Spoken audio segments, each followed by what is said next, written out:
Jawabannya sederhana, ya, ia manusia. Ia berlatih, ia bekerja keras, ia pernah gagal, ia pernah terjatuh.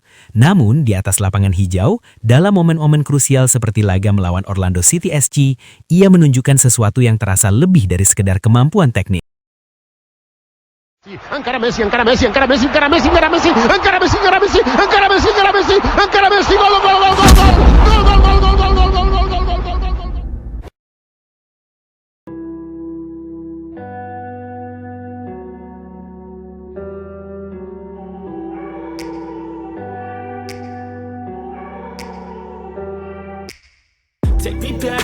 Di dunia yang berkembang secepat sekarang, ketika teknologi mampu menghitung setiap sentuhan dan menganalisis setiap gerakan dengan detail luar biasa, suatu hari nanti mungkin akan sulit menjelaskan kepada generasi mendatang bahwa Lionel Messi benar-benar manusia biasa. Karena apa yang ia tampilkan di lapangan seringkali terasa melampaui batas logika, melampaui batas usia, bahkan melampaui ekspektasi tertinggi sekalipun. Dalam laga panas antara Inter Miami CF melawan Orlando City SC, Messi sekali lagi menunjukkan bahwa kelas sejati tidak pernah luntur oleh waktu. Di usia yang bagi sebagian pemain sudah mulai menurun, ia justru tetap menjadi pusat permainan, otak serangan, sekaligus algojo yang menentukan hasil akhir. Pertandingan itu bukan sekedar duel dua tim Major League Soccer, melainkan panggung pembuktian bahwa kualitas absolut akan selalu menemukan jalannya untuk bersinar. Sejak menit awal, atmosfer pertandingan sudah terasa tegang. Orlando tampil agresif, mencoba menekan dan memutus aliran bola ke Messi.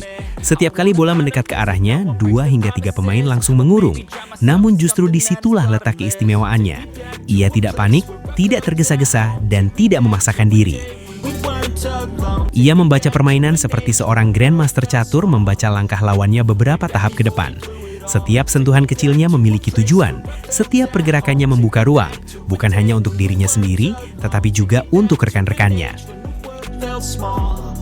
Statistik akhir pertandingan mencatat 3 umpan kunci, 4 tembakan tepat sasaran, dan 2 gol yang memastikan kemenangan. Namun, angka-angka itu tidak sepenuhnya mampu menggambarkan pengaruhnya di lapangan. Karena dampak Messi bukan hanya terlihat dari apa yang ia lakukan dengan bola, tetapi juga dari bagaimana ia mengubah mentalitas timnya. Saat permainan terasa buntu, para pemain Inter Miami selalu mencari sosok nomor 10 itu. Ada keyakinan kolektif bahwa selama bola berada di kakinya, selalu ada kemungkinan tercipta sesuatu yang spesial. Gol pertamanya menjadi momen yang paling menggambarkan kejeniusan tersebut. Situasi saat itu benar-benar rumit. Bola sempat memantul dan arah serangan terlihat tidak jelas. Pertahanan Orlando sudah rapat di depan kotak penalti, menutup hampir semua jalur tembak. Dalam kondisi seperti itu, banyak pemain akan memilih mengamankan bola atau mengalirkannya kembali ke lini tengah untuk membangun ulang serangan. Namun, ketika umpan pendek diarahkan kepadanya di dekat garis kotak penalti, suasana seolah berubah dalam sekejap. Sentuhan pertamanya sederhana, tetapi menentukan. Dengan kontrol yang nyaris tanpa celah, ia menenangkan bola yang sebelumnya terlihat liar. Lalu ia menggiring sedikit ke sisi, hanya 1 atau 2 langkah kecil untuk menciptakan ruang yang hampir tak terlihat oleh mata kebanyakan orang.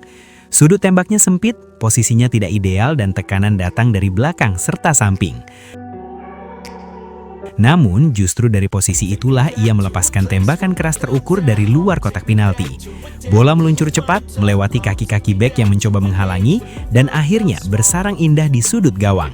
Kiper hanya terpaku, terlambat sepersekian detik dan stadion pun meledak dalam sorak-sorai.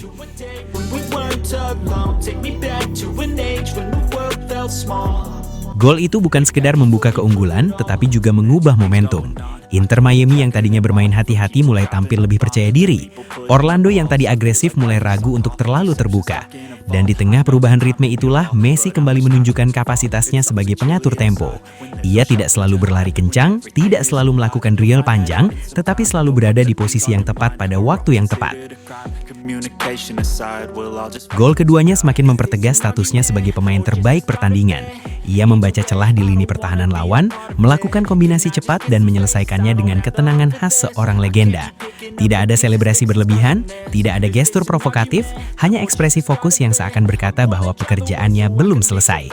Kepemimpinan seperti inilah yang membuat rekan-rekannya terus percaya dan terus berjuang hingga peluit akhir berbunyi.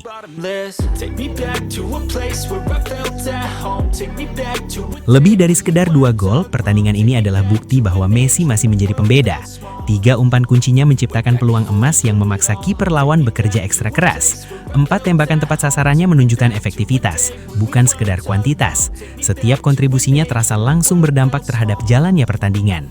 Ia tidak bermain untuk sekedar tampil, tetapi untuk menentukan hasil.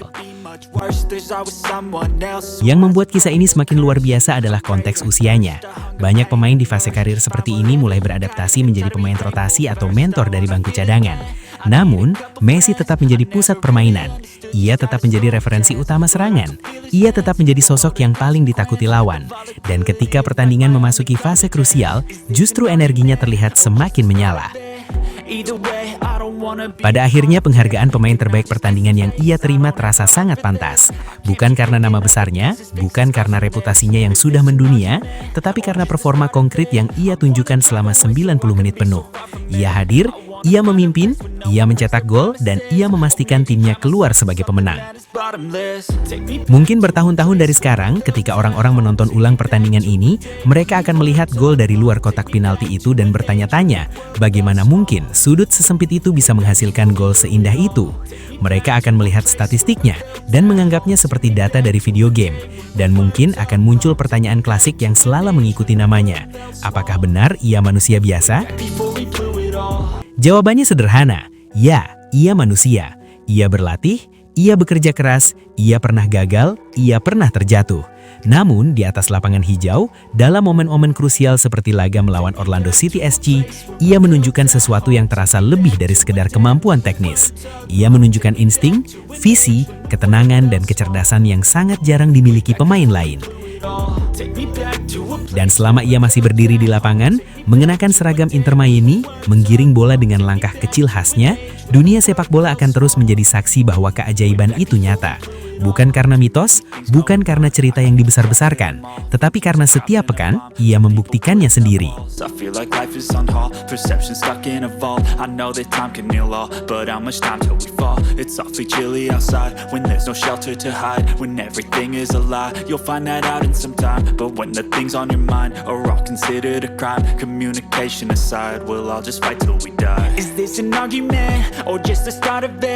Dan itulah sahabat sepak bola, kisah sang raja dribble, sang penakluk dunia, Lionel Messi.